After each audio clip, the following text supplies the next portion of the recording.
As you know, we've been doing this consistently over the past month, having our Dreamer a Day on the air, talking to those who are DACA recipients affected by Donald Trump's foolishness with DACA repeal.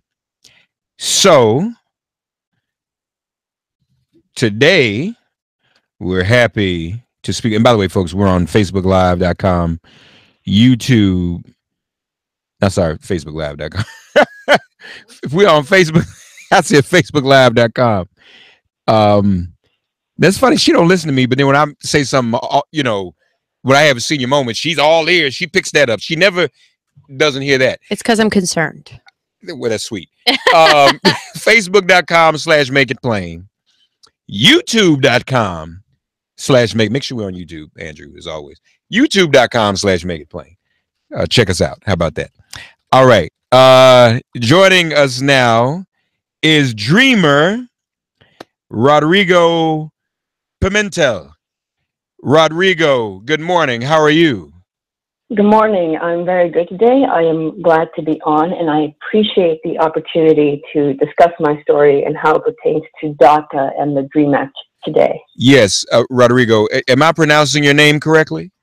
Yes, you are. Wonderful, wonderful. It's a pleasure to have you. So tell us your story. How did you end up here in the United States? Yes, so my parents brought me here at the age of 10 months from Portugal, actually. They came here pursuing the American dream. They wanted to start a business here in the U.S. And coming here as an infant, I have no recollection of my home country, Portugal.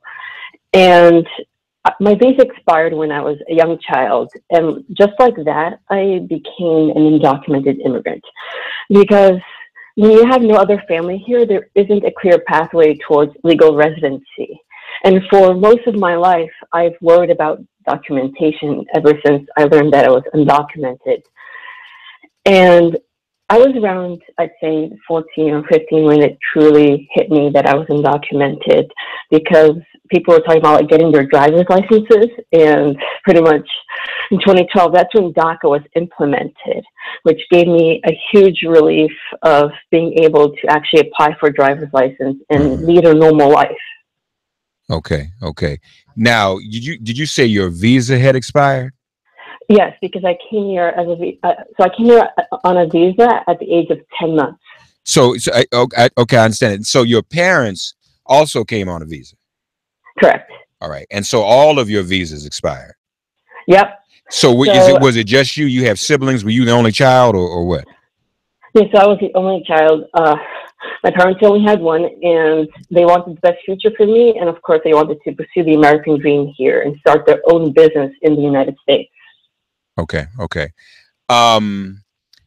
What about your parents now? Are they still here? Yes. So my parents are like my support system. I help out with the family business day to day, aside from my regular job. And I assist with them on that. I do billing, invoicing for them, and DACA enables me to actually work for their business. So you all have a business. And see, this gets to the point, quarter before the hour, Rodrigo Pimentel, folks from Portugal, this gets to the point of the economic contribution that dreamers and families make. Tell us a bit about your business. What kind of business is it? Yeah, so my dad's actually a mason, so he does everything from renovating churches to building beautiful walls that are made of granite marble. And that speaks to the point that this isn't only a moral crisis, it's an economic one as well. Because once DACA expires and people begin to lose their work permits, that means 1,400 dreamers a day will actually lose their work authorization. And dreamers do contribute, because dreamers have contributed $2 billion in taxes on a yearly basis in state and local taxes. So, okay, your dad has a business. He has employees too, right? Yeah. Aren't some of these, if not all of these employees, U.S. citizens themselves?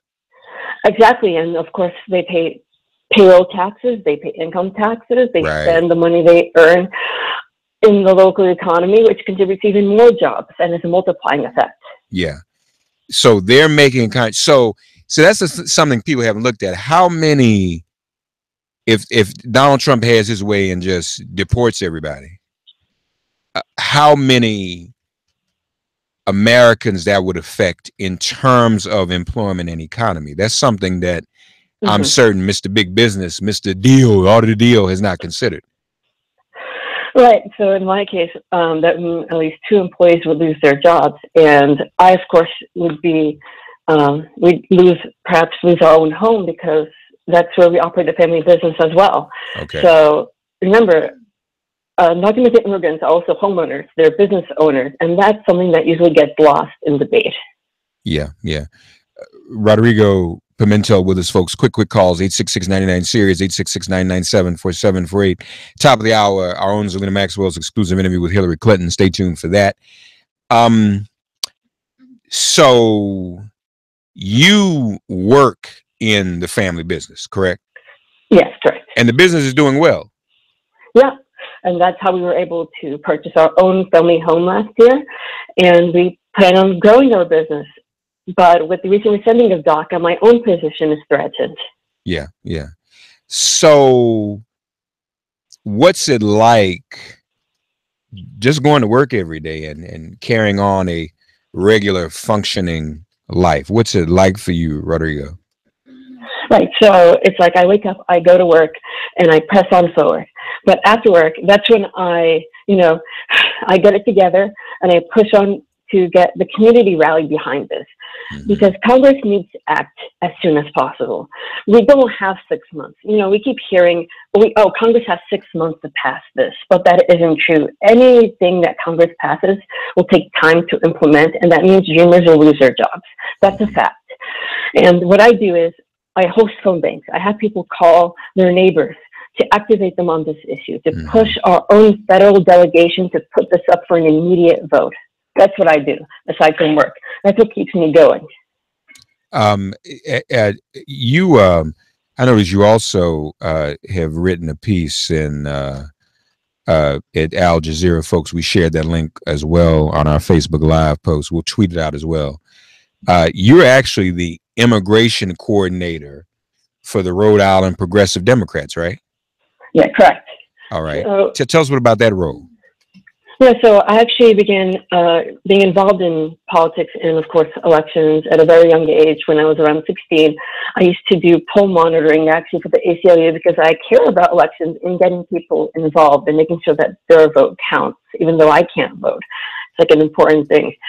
And when I was around 18, because I was like so politically involved, the PDA chapter, Progressive Democrats of America, they actually invited me to be on their board as secretary, and then I transitioned over to immigration coordinator since I figured that was a better role for me. So I engage with the immigrant community and I activate people around these issues such as the DREAM Act, immigration reform, etc. How do your parents feel about all of this, Rodrigo?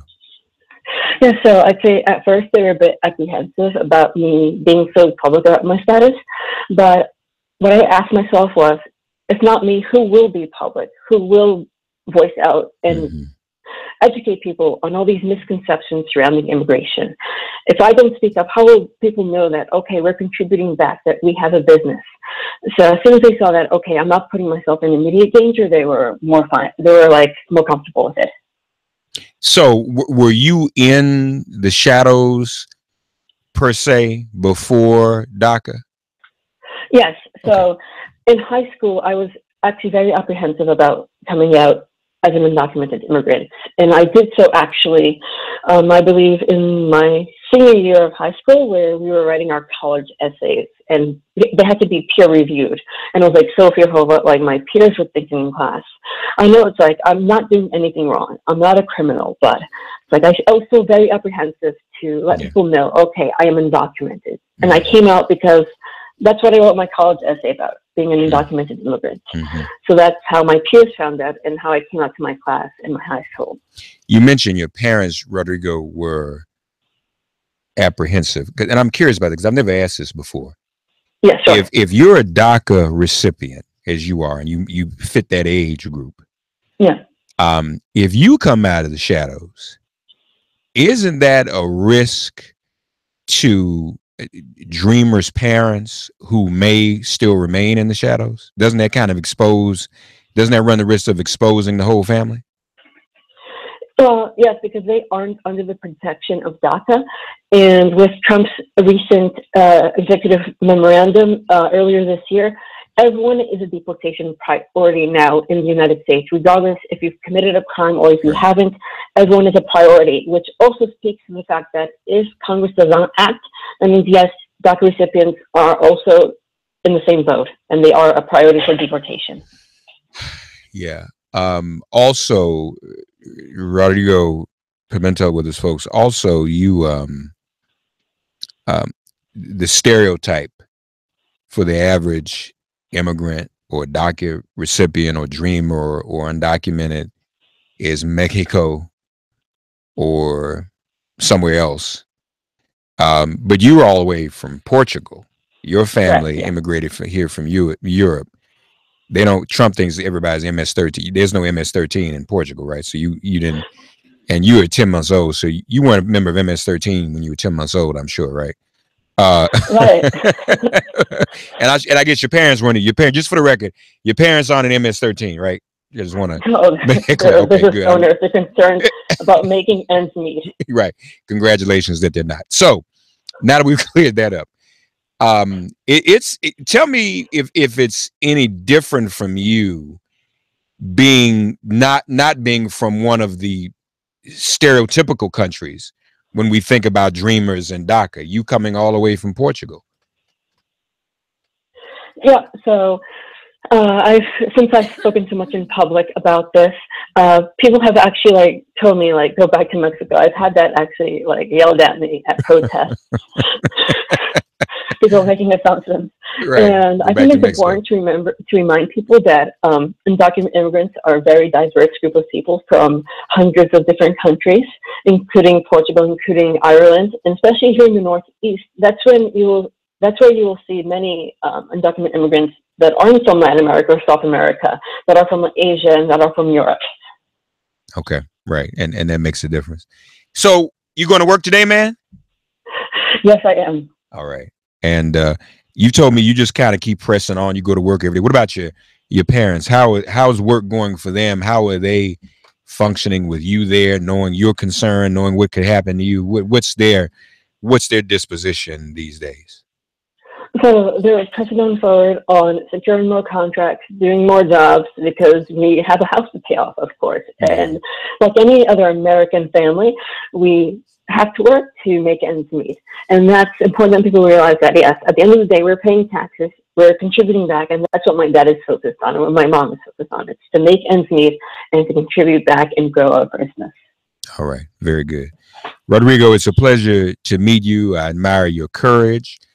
As you can probably tell from this show, we've been talking to Dreamer today, so we're 100% behind you.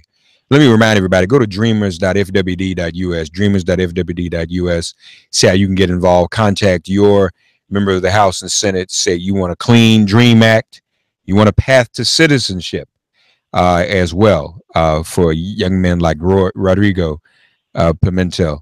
Rodrigo, it's a pleasure to meet you. Good luck to you. Keep your head up, man. And we definitely have your back, okay? Yep, pleasure being on, and thank you so much. Please make the call. All right, certainly. We will encourage everybody to do so. Take care, buddy.